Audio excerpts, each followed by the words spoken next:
The novel And Then There Were None by Agatha Christie was published November 6, 1939. It is one of the most famous mystery novels ever written and still remains the best-selling mystery novel of all time. Along with being a thrilling and unpredictable novel, And Then There Were None features enduring themes in the solving of its mystery. Throughout the novel And Then There Were None, Agatha Christie uses the themes of administering justice, dealing with guilt, and social class to predict the fate of the characters.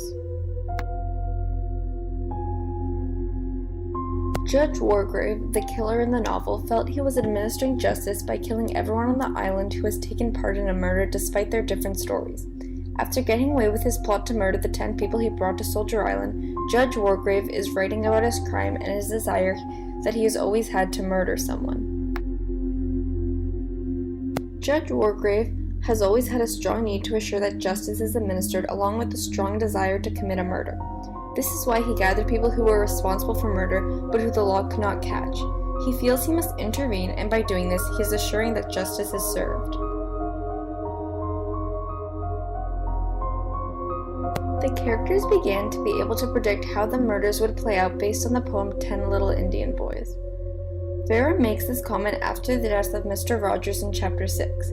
This is when she begins to realize that they are being killed based on the poem that is hanging in each room of the house that they are staying at. Judge Wargrave uses the 10 Little Indian Boys poem as a model of how he is going to commit the murders and administer justice. The theme of administering justice is the biggest theme in the novel that is used to predict the fate of the characters.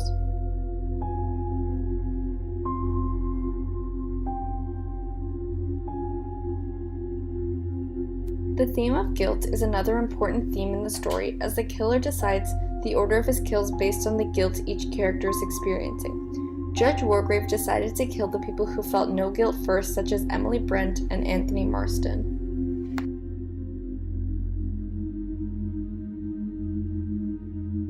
Miss Brent reveals that she does not feel responsible for the death of Beatrice Taylor, a maid who once worked for her who committed suicide. Likewise, the first character to be killed on the island is Anthony Marston, who felt no guilt over running down 2 small children while speeding.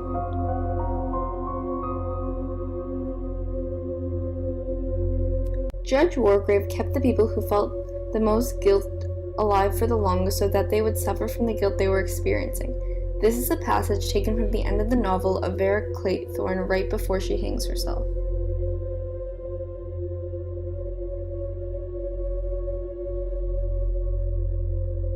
Vera Claythorne is the last of the 10 characters to die. Vera was responsible for the death of Cyril, who was a young child she used to babysit. Hugo was Vera's lover who left her after she did this.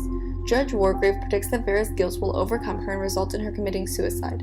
As the story goes on, it becomes more apparent which characters will be murdered first based on their different levels of guilt. Judge Wargrave was able to succeed in his crime by using the character's social class to his advantage. In this passage, Dr. Armstrong reveals to the group that Justice Wargrave has been shot.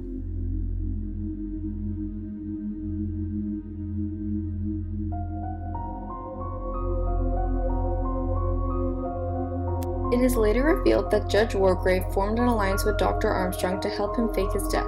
Dr. Armstrong trusted Judge Wargrave due to his high social class.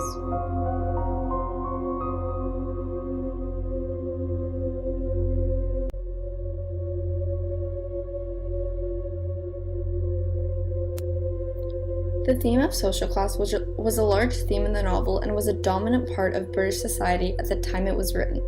This statement has been true for many years, and this is evident in the novel.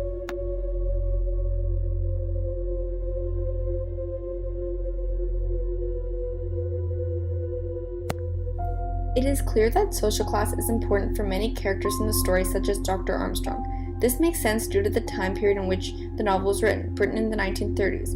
When it comes to predicting the fate of the characters, it is apparent which characters are more likely in danger based on their social class.